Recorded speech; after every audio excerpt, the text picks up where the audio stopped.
There we go. I am the executive director of Pine Tree Society and Pine Tree Camp. As you just saw on your screen, we are recording this tonight for the benefit of those who weren't able to join us. I'm going to maybe pay attention to the speed of my speaking. You can see in one of the screens that we're joined tonight by one of Pine Tree Society's American Sign Language interpreters, Polly. So again, we can share this with the rest of our community. So again, welcome everyone. Thank you for joining us this evening. I am honored to welcome all of you for our first annual Impact Society celebration here at Pine Tree Camp. And as you probably all feel the same, I would much rather be here with you in person, perhaps sitting down at the edge of our lake here. I was gonna say pond, but it seems more than a pond to me. And I do realize that several of you are coming from far away.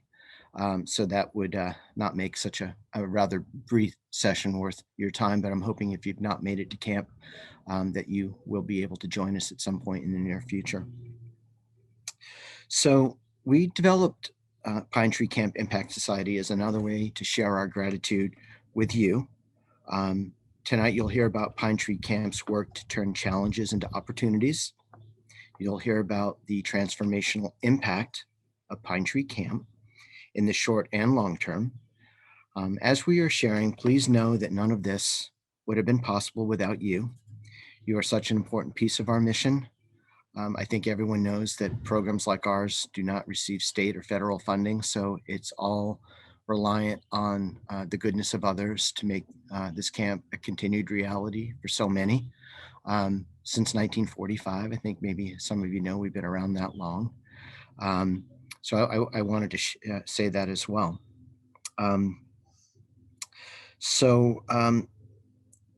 Together, we have been there and continue to be there for Maine people with disabilities and their families during a time that I think they've needed us the most, particularly over this past year, where I think we've all heard stories of isolation, being separated out from peers, people that they're used to working with, their social networks, and having a place like this for people to come safely has made, I know, a difference in many people's lives. And I know it based on, I guess, just observation being here with our camp director, Don Willard Robinson, and seeing what people are experiencing. And, you know, you can't force smiles. And if you need to see people smile, this would be a place you should come. So, you know, with that said, I guess what we'd like to start with is a short video that will give you an idea of what the past 16 months have looked like. As you watch, please know, and I've said this a few times, that much of what you'll see can't happen without the generosity and passion that I believe you share with us for Pine Tree Camp. So with that said, let's switch it over to our video.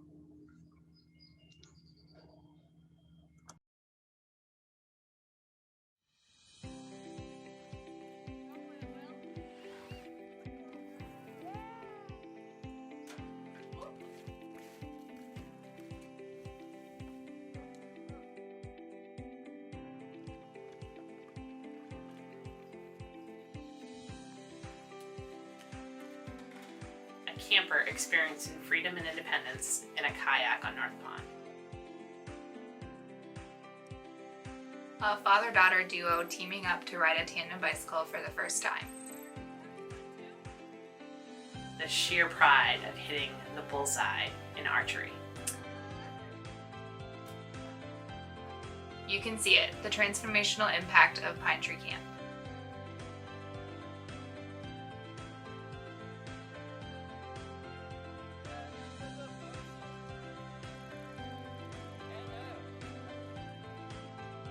What do you like at camp? What the other one? Do you like the boat? Yeah. Can you say boat? Boat. Boat. What else did we do? Mm. Canoe. I think it's we met some new friends there. We still reach out to, Yeah. and we still contact. Yeah. Yeah. I'm gonna translate. Ready? So we love camp so much. Why do we love it so much? Because everything's accessible, right? Everything's accessible. We have so much fun, and it's stress-free. Yeah. Thank you falls short of expressing our gratitude to you, our donors. You make Pine Tree Camp possible. You transform the lives of thousands of Maine people with disabilities every year. You stuck by us during the most challenging times, and together we have grown and expanded our programs with a solid foundation for the future. Thank you. Thank you. Thanks from the nursing staff. Thank you, guys. Thank you from camp to you. Thank you. Thank you. Thanks. Thank you. Merry Christmas.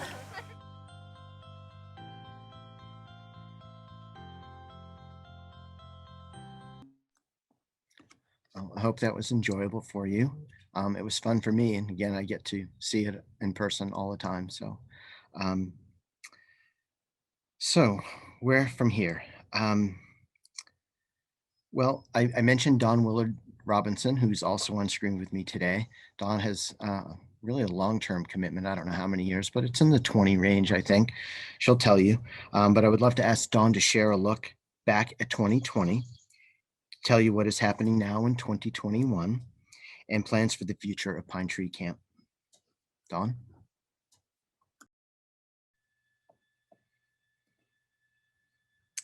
All right.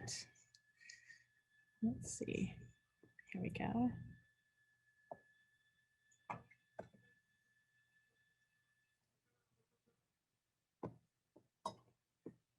Bear with me. All right. So 2020 in review. It was quite the year, but it was an amazing opportunity to learn a lot. In March of 2020, my team was riding home from our camping conference in New Jersey. We went to the Tri-State Conference, which is the largest camping conference in the country. And we started to realize that it was going to be a really tough year. We had heard a lot from our colleagues. We had been to a lot of different conferences and workshops that we knew that things were going to get tough, and they were going to get tougher as we went along. So we really wanted to think, every challenge, there really lies an opportunity.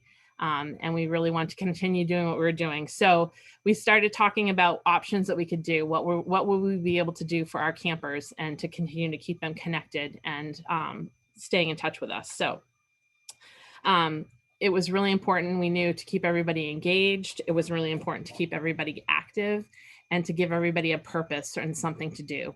So later in March, we opened up camp. So 2 months early, we decided that we were going to do an online opportunity. So we created a schedule where we presented an opportunity for campers every day. There was always something going on.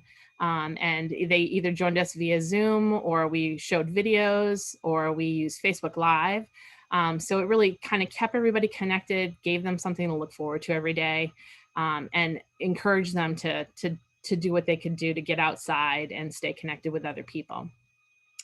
So it was like we were saying, that challenge created this opportunity for us, and we started thinking about what was coming for the summer. So we knew that it was going to take a lot, and we knew that we might not be able to operate. So in May, we made the really tough decision to not run overnight camp. But because we had been doing this online program, and we knew we had a huge following of campers and their families and staff, even to kind of keep them connected, we decided that we were going to create what we later came to call Pine Tree Camp to You. So we quickly, during staff, hired some staff that were able to come back with us. We created 6 weeks of virtual camp. We had different curriculum for each week that kind of played up with camp. So, there was a cooking week, there was a nature week, there was an arts and crafts week, because of course arts and crafts is always really popular at camp. So these boxes came to the campers as they registered ahead of time. They were mailed to the campers. It had a beautiful picture of camp on it, so they really felt like truly camp was coming to them. And it allowed them to do activities and participate. And what we would do is we would assign them, the campers that had signed up ahead of time, we would assign them to what we called a virtual cabin. And we would set up times each week, 3 times a week, we would meet with them and they would get to talk to one another. They would get to work with our staff and they would share what they had been doing with their boxes. So it was just an amazing opportunity to really be able to do something and keep them connected and stick with it, with our mission. So from May to September, we had 368 campers join us virtually. And many others for our other events, that people that didn't have to, we still continue to do our social media and online presence. But it was a great way to just do that. And the feedback was amazing. We had a parent say that, you know, their camper, who was a younger adult that had been attending a day program that was closed, really had nothing to look forward to. And the creativity and the initiative that we took and the care that we took to make sure that every camper was involved and engaged with us online was really important to her child, and you know, made a big difference for them. So we knew we wanted to, that would be a way for us to continue to do these opportunities throughout the year. So that was a great way for us to kind of start and kick things off. We also knew that it would be really important as things, you know, as summer moved forward, that we really needed to create a way for campers to be able to come to camp and do it safely. Many of our campers had been, you know, at home since March. They hadn't been outside as a family. They hadn't been able to recreate. So we worked really closely with the state camping association and the guidelines that they had put out, the state had put out for us. We worked with our medical team, our camp doctor, as well as our nursing team, to create some policies and procedures that would allow us to have campers sign up in advance and come in for a day of camp and at least be able to be here and recreate. So that's how Adventure Day Pass programming was created and launched. So in June of 2020, we ran a few pilots for families to come in. And we worked really closely. The campers are able to come to camp. They come in from on a 9 to 10 in the morning until about 4 in the afternoon. They're able to do archery. They're able to do swimming. They're able to do kayaking. They go out on the pontoon boats. And then they're also able to just use our nature trails and our accessible space to kind of choose their own adventure. So we feel really good. And we had between 20 and 30 campers come in per day. So it wasn't an overwhelming amount of people coming through. Families could still see each other at a distance and participate and recreate together. So it really kind of opened our eyes to what we were able to do. And 527 people were impacted during the summer of 2020. So we served nearly as many people as we would in a typical year, just with our creative programming that we did. And with donor support, we were able to expand into the fall and into the winter of 2021. So people continue to come to camp. Fall is a beautiful time here. So is winter, really. And we knew we always wanted to kind of expand to a year-round program. So this really gave us that opportunity to kind of do that and do it in a great way. We had fabulous results. People really saw us. This is just a clip from an article that was in the Portland Press Herald that Deidre Fleming wrote about us. She's an outdoor writer. She wrote a great article about campers coming to camp. It gave us an opportunity to kind of show off our creativity and what we were doing. And we were recognized by the Camping Association, not here in Maine, but also the National ACA, as well as international programs. Mary and I have both, Mary Schaffhauser, who's our assistant director, and I both spoke at multiple different trainings and seminars last year. They did a series, one of the insurance companies did a series, and we were part of that on how to open safely. So we kind of were able to showcase what we were doing and share our information with others and our successes for the summer of 2020.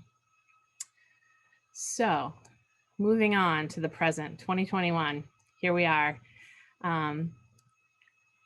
We knew also that overnight camp again this summer was going to be challenging, so we made a call fairly early.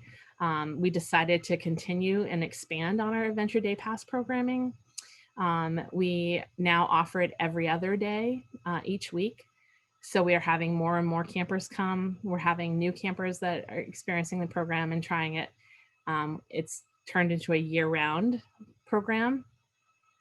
And it also really allowed us to kind of enhance and add some new programming. This year, because of the generosity of some of the donors, we were able to purchase adaptive bikes for our program. So that adds an amazing piece. We've had so many people come out this summer and spring and be able to ride our bikes and head out on the trails and with their families as well. So that's been amazing. We decided to continue with Pine Tree Camp to You. So again, this summer we're running 6 virtual weeks of camp. And that's been going amazingly well, as in a lot of, we're finding that a lot of people are using it to supplement programming for their camper. So it's been great. And then the new piece that we added, we knew that people were really missing coming to camp and staying over. So the great thing that we were able to do this year is to add what we call family recreation weekends. So winter programming was great. We ran March through January through March. We partnered with some folks, some great friends to be able to do ice fishing, but we also were able to add a snowshoeing program. It was great. People were sliding, snowshoeing, people stayed out on the ice. It was an amazing time. We had about 15 campers each day. So it was smaller groups, but they still had an amazing opportunity to get out there. So that was great. We love the winter part of it. Again, we were recognized for our efforts for doing some outdoor opportunities in the wintertime. There isn't a lot to do, and it's sometimes challenging to find recreational, accessible recreational opportunities in the winter. So we're really excited to be able to have that. As we were saying, we continue to kind of build on our Adventure Day Pass programming.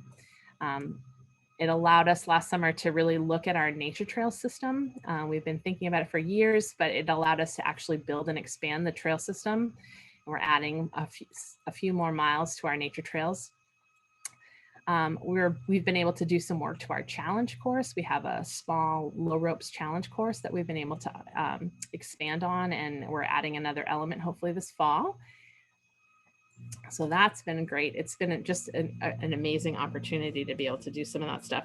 I think what the Adventure Day Pass programming showed us last year and this year is that families are really looking for a way to spend time outside together.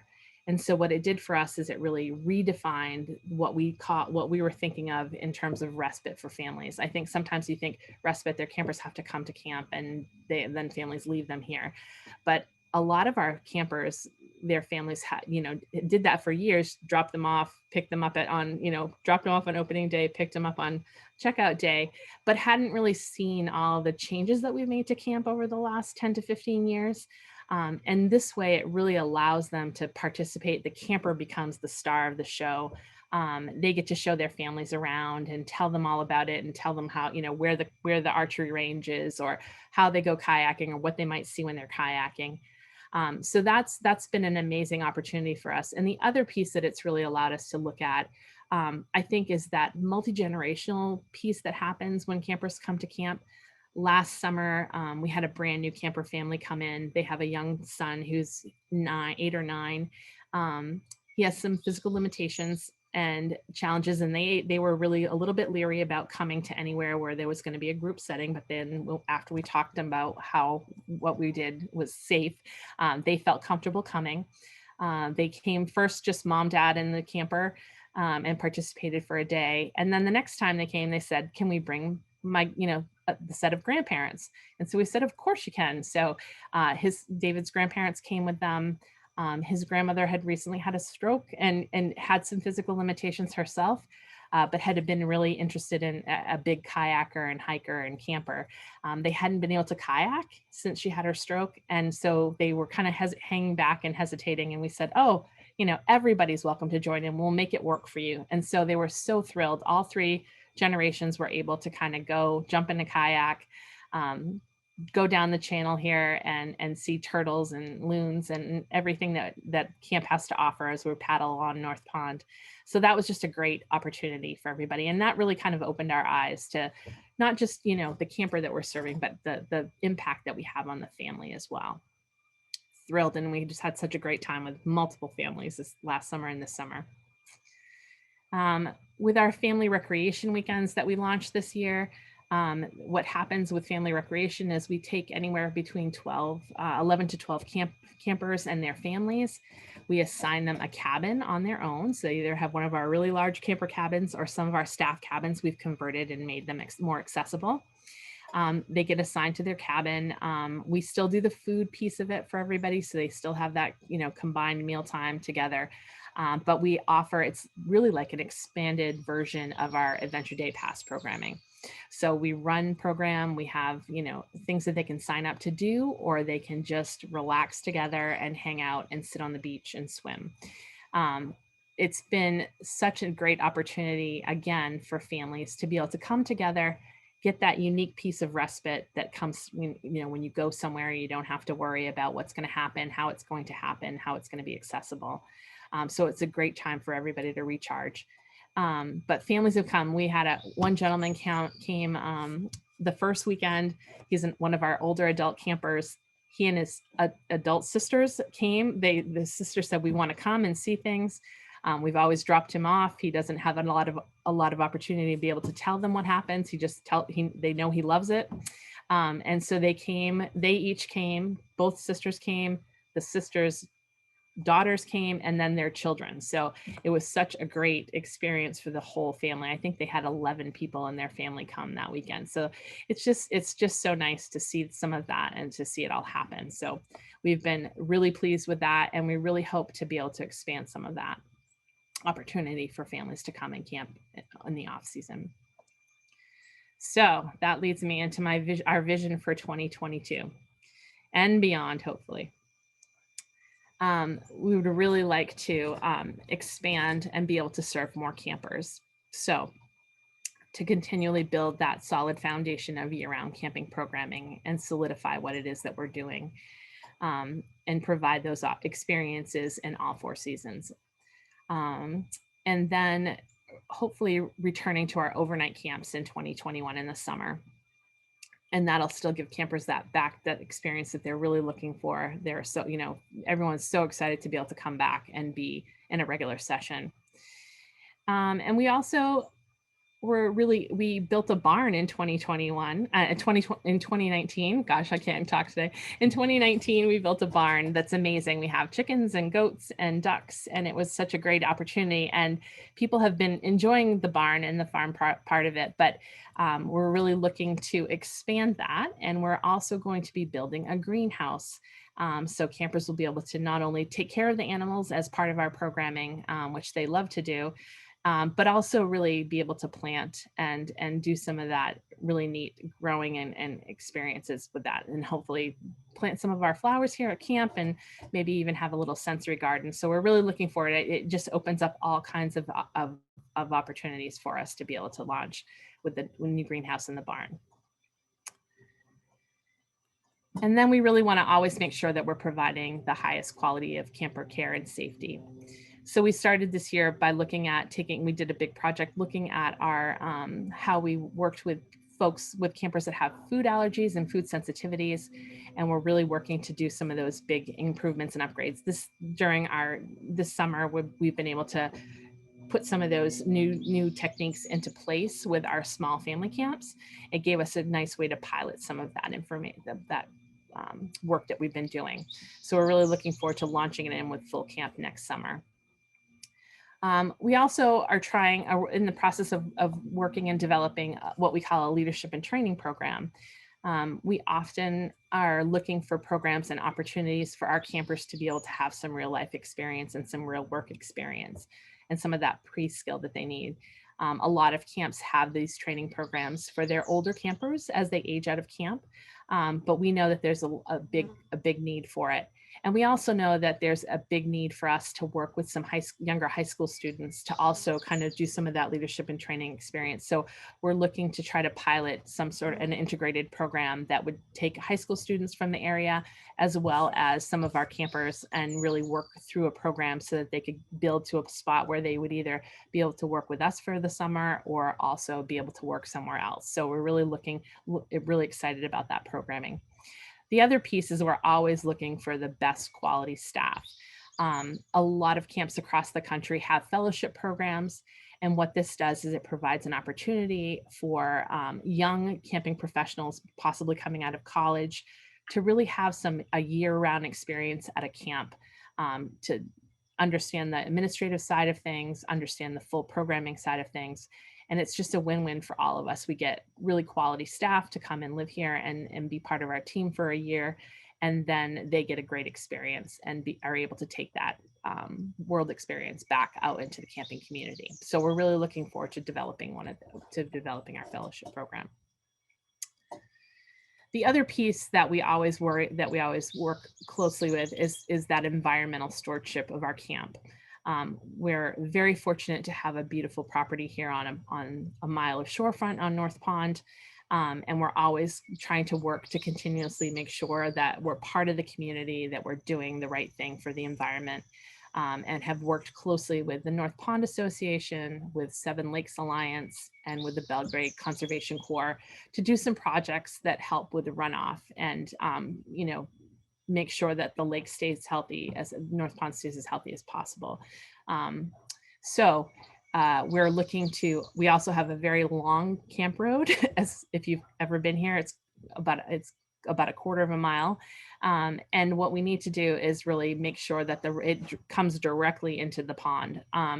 So we really want to make sure that the road is in the best condition and that we don't get a lot of runoff from heavy storms or from snow melt. That's the part that puts phosphorus into the pond and causes algal blooms, which we had a problem with last year. So what we're hoping to be able to do, and actually this year we actually had to cancel some of our spring and winter programming a couple times because of the road and its condition. So we're hoping to be able to improve that.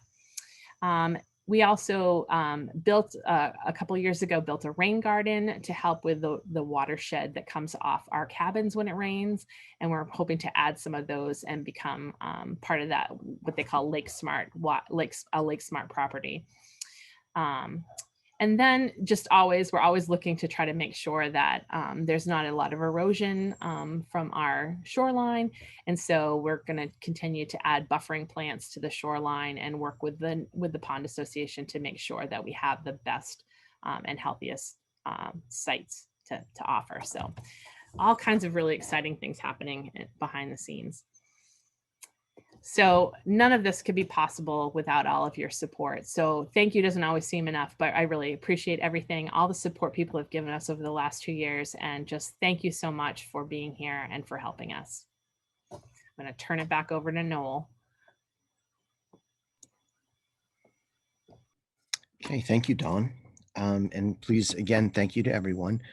Dawn mentioned something right in the beginning of her presentation about going to conferences, and just wanted to take a moment to say that when Dawn, and Mary go to conferences, they often go as presenters, not only on a regional and national level, but we're finding that camps from other parts of the world are learning about us, and they are reaching out to learn why we do what we do, how we do it. So certainly a point of pride for me, and I imagine for everyone on this call, you would share in that pride that here we are in Rome, Maine, making a difference in the lives of Maine children and adults with disabilities.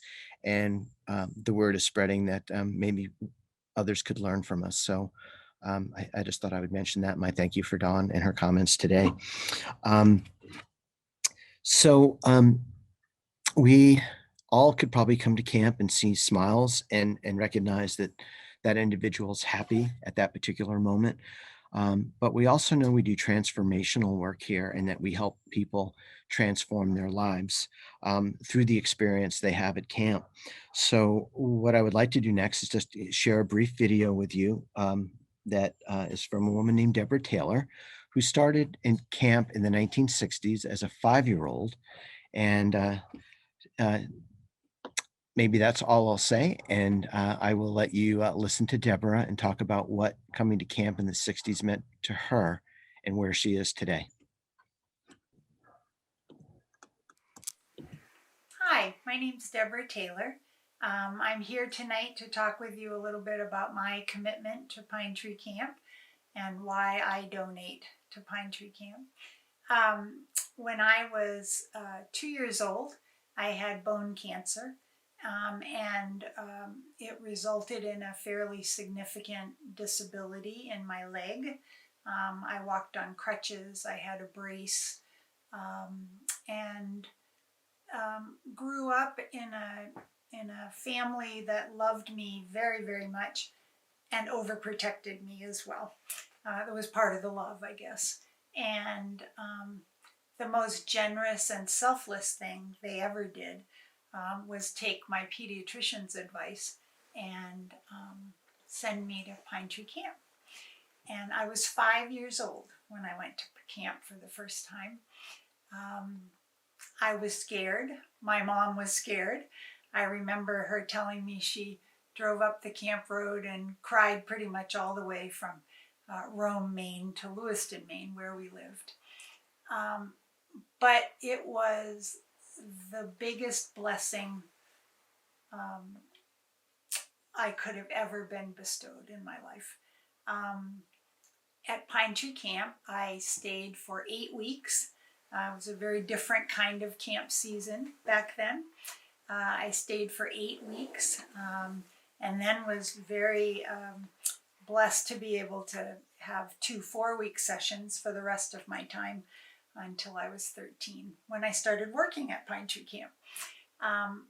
Camp taught me a level of independence that I could have never learned in my own family, partly because they were afraid of what would happen if they let me try things and do things.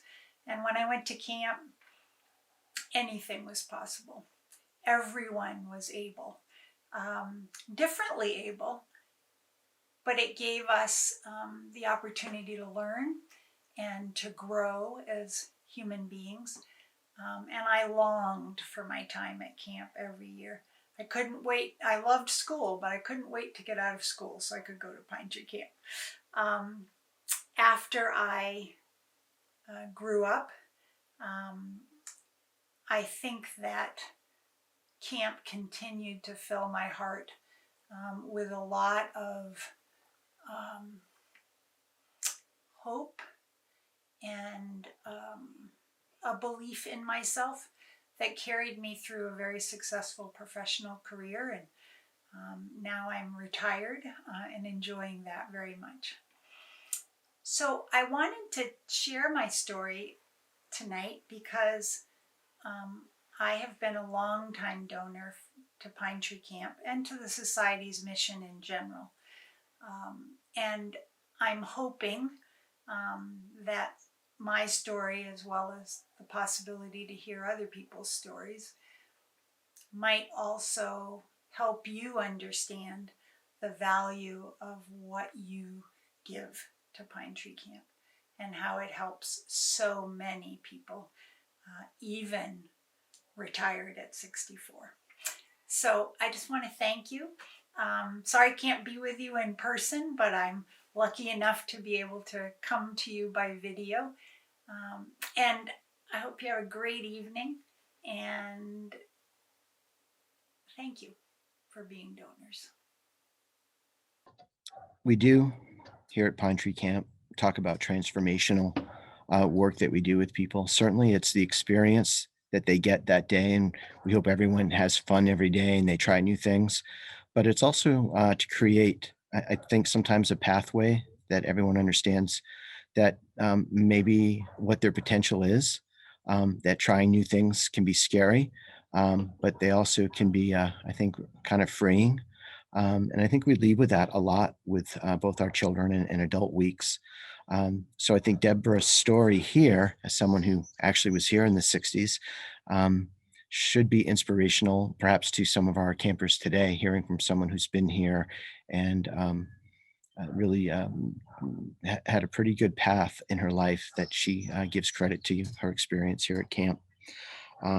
So again, thank you all for making this possible, for making someone like Deborah's experience possible, and a number of other people last year, last month, today.